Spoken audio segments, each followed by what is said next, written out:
Hello, everyone, and welcome back to Winnie Wonders. Today, let's talk about something that almost every student has experienced in the past few years: online learning. For many of us, learning through a screen has become a normal part of life. Some people love it. They say it's flexible, comfortable, and time-saving. Others find it difficult. They miss real classrooms, teachers, and the feeling of studying with friends. So today, let's look at both sides, the benefits and the drawbacks of learning online. Online learning has changed the way we think about education. One of the biggest advantages is flexibility. You can study whenever you feel most focused, in the morning, in the evening, or even at midnight. Imagine being able to attend a coding class from Singapore, or a photography workshop from Italy, all while sitting in your room in Vietnam. That's what we call access to a wide range of courses. It opens the door to a whole new world of learning. It's also cost-effective. You don't need to pay for transport, lunch, or accommodation. For some students, this means being able to save money while still learning something new. And of course, there's the comfortable learning environment. Some people love studying at home, sitting at their desk with a cup of tea, wearing pajamas, and feeling relaxed. Another big plus is self-paced learning.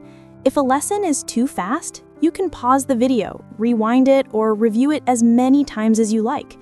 That helps a lot for subjects like graphic design or video editing, where you need time to practice. Online learning also helps students improve their digital literacy, learning how to use software, apps, and online tools that are now essential in any career. For busy people, it's also a time-saving option. No more long bus rides or waiting in traffic. You can use that extra time to rest, exercise, or spend with family. And teachers now have more ways to design a personalized learning experience, where lessons fit each student's needs and goals. Another wonderful thing is global interaction. In many online classes, you can meet people from Japan, India, France, or the Philippines. You learn not just from the course, but from each other, from how people live, speak, and think. And don't forget, online learning is also eco-friendly. Less paper, less plastic, less pollution. It's a small step that helps our planet breathe a little easier. But of course, online learning isn't perfect. It also has some real challenges. For one, there's a lack of face-to-face interaction. It's not the same as sitting next to your classmates, asking questions, or laughing with friends during break time. Some people feel that screens create distance. You can see your teacher, but you can't feel their energy. Then there's the limited hands-on experience. For example, if you're taking a cooking class, you can watch the chef online, but you can't smell the food or get feedback on how it tastes. If you're learning art or pottery, it's hard to practice without real materials. So some subjects just work better offline. Another problem is decreased motivation. When you study alone at home, there's no one to remind you to stay focused. It's easy to open another tab, check your phone, or get distracted by the TV. And when motivation drops, so does progress. Of course, we've all had those moments with technical issues, when the Wi-Fi suddenly disconnects or the screen freezes right in the middle of an important presentation. It can be frustrating and stressful, especially during exams. Many students also struggle with difficulty in time management. Having too much freedom means it's easy to lose discipline. You tell yourself, "I'll study later," and suddenly the whole day is gone. Online classes can also limit our ability to make new friends. That's called limited networking opportunities.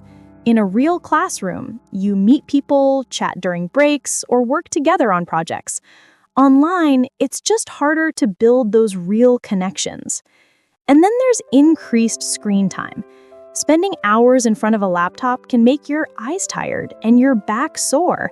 Sometimes even your mind feels overloaded. Teachers face their own struggles too, what we call assessment challenges. It's not always easy to know if students really understand the lesson or if they're just good at searching answers online. Studying at home can also feel a bit dull because of the lack of learning atmosphere. No classmates around, no real classroom energy, just silence or background noise from home. And over time, that can lead to the risk of isolation, feeling lonely, disconnected, and missing that sense of belonging we often find in school. So, after all that, what's the answer? Is online learning better, or is offline learning still the best? Maybe it's not about choosing one over the other. Maybe the future of education is a balance, using online learning for flexibility and global access, and offline learning for connection and practice. Because in the end, what matters most isn't where we study. It's how we keep our minds curious, creative, and connected. And that's it for today's episode of Winnie Wonders. Thank you for listening.